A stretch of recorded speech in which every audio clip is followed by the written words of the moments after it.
Hey class 10 ICSE students, welcome back to the physics question series of chapter 4.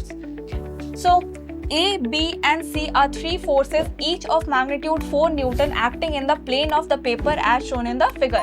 The point O lies in the same plane. So first question, which force has the least moment about O? Give reason. So जैसा कि हम लोग जानते हैं moment of force होती है product of force and the perpendicular distance. So, इस case में force A, B and C तीनों का मैग्नीट्यूड सेम है, दैट इज 4 न्यूटन.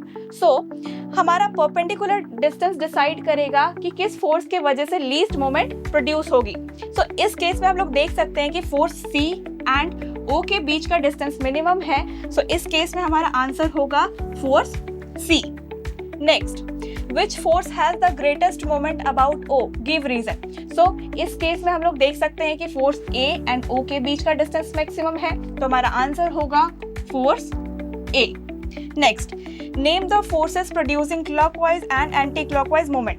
सो इस केस में फोर्स A के वजह से क्लॉकवाइज मोमेंट प्रोड्यूस होगी, B के वजह से क्लॉकवाइज मोमेंट एंड C के वजह से एंटी क्लॉकवाइज मोमेंट. तो हमारा आंसर होगा clockwise A and B and anti-clockwise moment force C.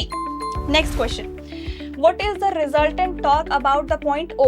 So resultant torque होती है resultant torque is equals to sum of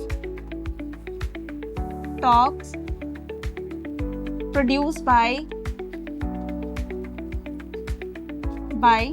force A, B and C.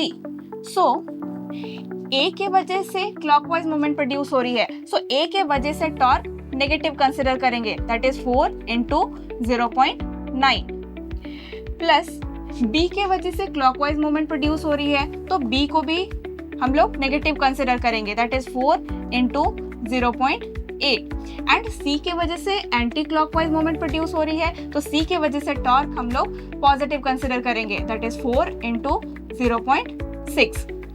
तो हमारा नेक्स्ट स्टेप होगा 4 into 0.9 minus 3.6 minus 3.2 plus 2.4. सो हमारा final answer होगा -4.4 newton metre.